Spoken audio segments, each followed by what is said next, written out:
This is ATL Day Ones, part of Locked On Sports Atlanta. And it starts now.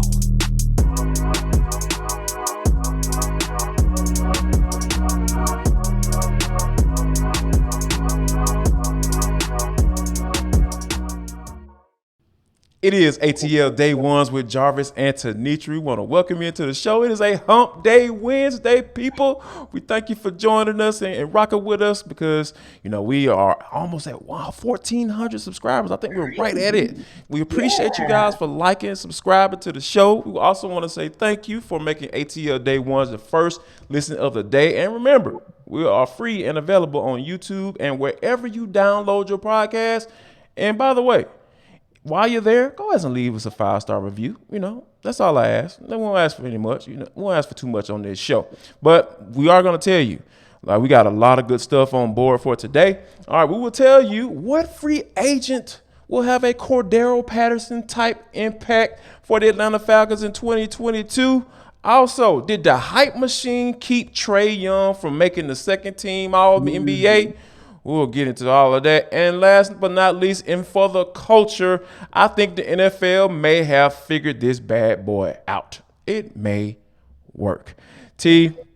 I think one of the things that, you know, a lot of people were kind of surprised by last year when the Falcons signed Cordarrelle Patterson. They were like, oh, okay, yeah, you know, guy, kick returner and all that good stuff. And then next thing you know, he ends up being the most dangerous weapon on offense for the Falcons, or basically their only weapon on offense towards the end of the season, once Calvin really kind of, you know, was dealing with his issues. So, and that got me to thinking. I was like, okay, just looking at some of the guys that, you know, that were signed by the Falcons, you know, a lot of guys on 1 or 2 year deals, including the quarterback or the guy who's supposed to be the starting quarterback in Marcus Mariota. Now, I know Marcus Mariota probably have the best chance because he's going to have the ball in his hands, you know, for a considerable amount of time until Desmond Ridder takes his spot, whenever that happens, if it happens, when it happens. But I was kind of looking at this thing, right, and I wanted to see what were your thoughts? Like, what were you thinking as far as what free agent, a guy who's on veteran, you know, who on a 1 or 2 year deal, do you think is going to have a Cordarrelle Patterson type impact this year?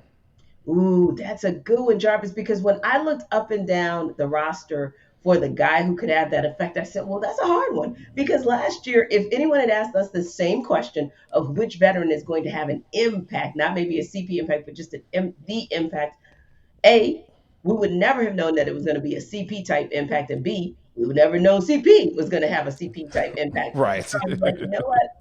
That being said, I'm going to actually go in a slightly different direction and just say impact. Because honestly, if you can just have an impact, especially coming off the conversation we had last night in Tuesday's episode, where pundits are expecting the Falcons to be 30th, 31st, or 32nd in the league based on wins, and what can, you know, maybe move that 5 degrees or 10 degrees.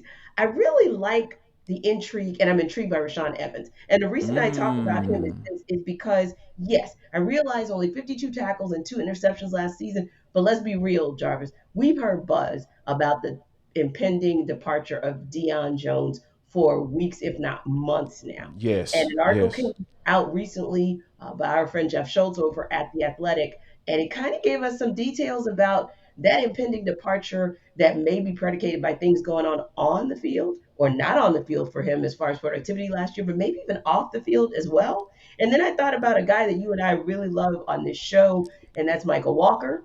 And what he brings to the table, and Troy Anderson and what he could bring to the table. How about a Rashaan Evans? Yes, you do want to see him put something together on the field, but Jarvis, his impact also maybe if he can help that linebacker core to really get ready to do some things in Dean Pease's defense this second season. So that's why I went with Evans as my guy who, you might be sneaky good in terms of the impact that you have, not just on the stat line for yourself, but also on the stat line for your fellow linebacking core. And I think you make a great point when you talk about a guy that has been in the defense before, right? You know, everybody had their kind of ups and downs and the Yes. difficulty of understanding. Richard Grant, Mhm. was everything was on. It was on the record that he struggled with grasping the defense as a whole. That's Yeah. why it kind of took him a little while to get on the field.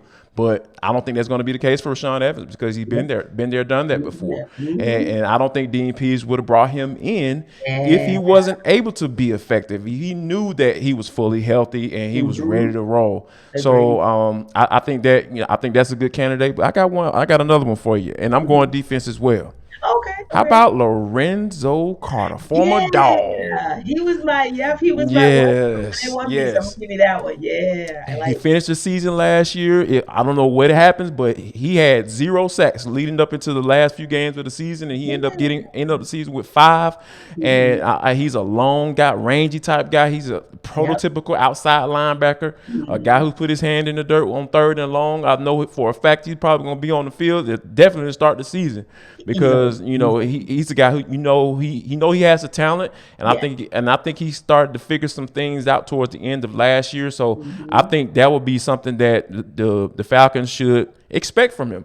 Yeah. Hey, we wanted you to continue. We watched your film. We want to continue doing what you're doing in the last few games of the season. So I Mhm. think those is so if we're right, T, Yeah. like Ooh. it's almost guaranteed that DNP's defense is going to be a lot better this year. There you go. And that goes back to something we said yesterday on this show. And funny, you and I, we listen to other podcasts, we listen to other radio shows and even TV shows. And I heard a number of our local media members talk about the fact that when we look at those rankings that came out, not just from FMIA, but even ESPN and CBS Sports, etc.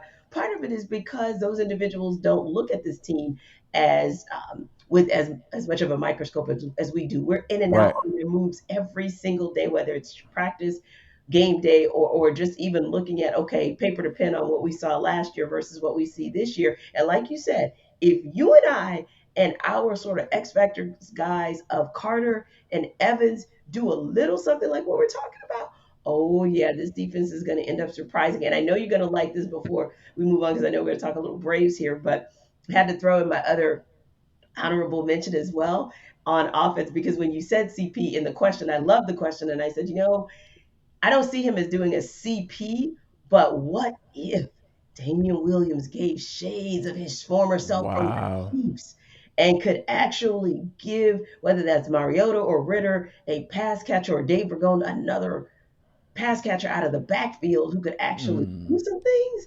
Yes. And I said he'll have Tyler Algier on his heels, Yep. saying, hey, CP is obviously our first guy on the depth chart for this running back room, but I'm trying to be that second guy. And also, I'm trying to be more of that quote unquote feature or premier back. So he's another one that I thought about when you threw that question out at me. And and that's the thing about what I like about this whole Arthur Blank system and Yeah. getting different guys in there is that they are really, really preaching competition. They really mean it. Yeah. That's Yeah. one Use thing to their say words it. back. it's Yeah. it's one thing to say it, but when you start to see it by the moves they're making and the guys that they're bringing in, these guys are coming in Mhm. and compete. And Agreed. that running back room is going to be a lot of guys in there competing for touches. You can better believe that. Speaking of competing, well, how about William Contreras last night? Braves win 6-5 in walk off fashion. My pick for the guy who can kind of Yes, it start getting this does. thing going. He's in that lineup in the 2 hole, starting to do his thing. T. Yeah. Hey, Snicker pushing the right button so far. I think we got to give him credit, right? Oh, absolutely. I really, really like that move that he's making. And for Williams to really just deliver. And he's been slowly but surely showing us with his on base percentage. And just if you look across his stat line from the beginning of the season, it's just been getting progressively better. But like you said, moving people around in that lineup in the batting order, moving him into that two hole it's really working slowly but surely. And yes, you may say, well, gosh, I mean, they won by the hair, skin of their teeth. It was a 6-5 Mm-hmm. walk off. But if you look across the stat line of more players having multiple hits in that game that actually meant runs. Because remember, here we are with an 11 hit game a couple nights ago, and just 3 runs were produced. So when Right. you're talking now about 6 runs being produced, and Jarvis, you're talking about the fact that you started off with singles, if you will, from early in that game, and you kept producing. So it's not like that offense stalled, if you will. Good to see someone like a Matt Olson get a home run. He Yes, talked that about the was fact that, amazing to see. yeah, Great. Keep them and coming.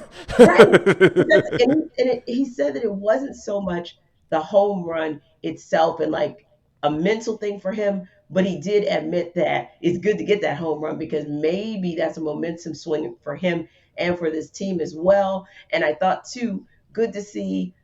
I thought Max Fried had a solid outing, right? Right. For that first outing, when you're talking about just giving up a couple runs and a couple of walks, but striking out like six, I like to see it. I like to see it, and if, as always, if you can give six good innings, then that's a good thing. Little concern, anytime we see a Kenley Jansen, maybe like blow a save, Yeah. if you will, maybe two out of the last three opportunities, Jarvis. But I'm not going to park that there at all because we know what we've seen him give this entire season.